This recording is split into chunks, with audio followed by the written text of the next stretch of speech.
The 2016 election is still over a year away, but the race for the White House is in full force with the first Democratic presidential debate on Tuesday. I'm joined now by Bill Galston, co-founder of the bipartisan group No Labels, joining me now from Manchester, New Hampshire. And Bill, give us a sense of what the big issues will be in Tuesday's debate. Of course, the details have just started to pour out on Hillary Clinton's plan to police Wall Street.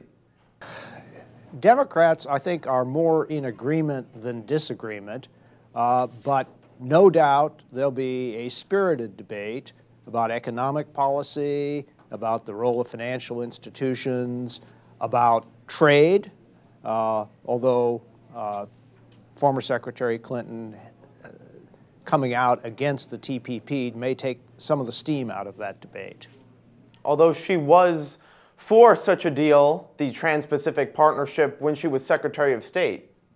Well, I think it's fair to say that she was strongly in favor of the negotiating process that was designed to produce the deal, but she left she left the State Department a couple of years before the deal was actually made final. So it's not clear to me that it's an apples-to-apples comparison.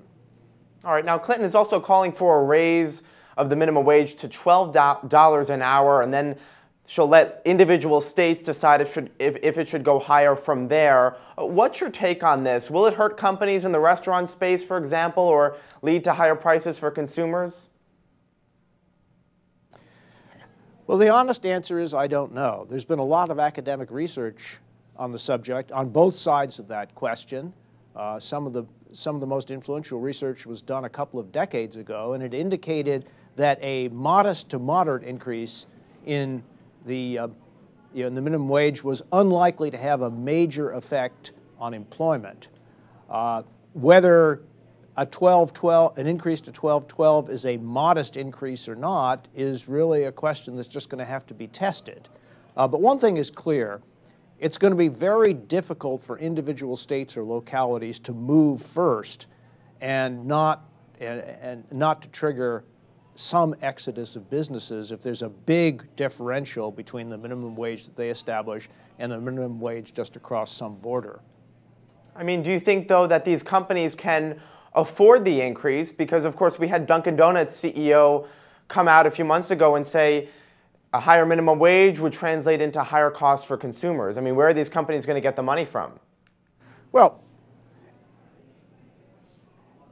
at some point, we have to make a decision as a society.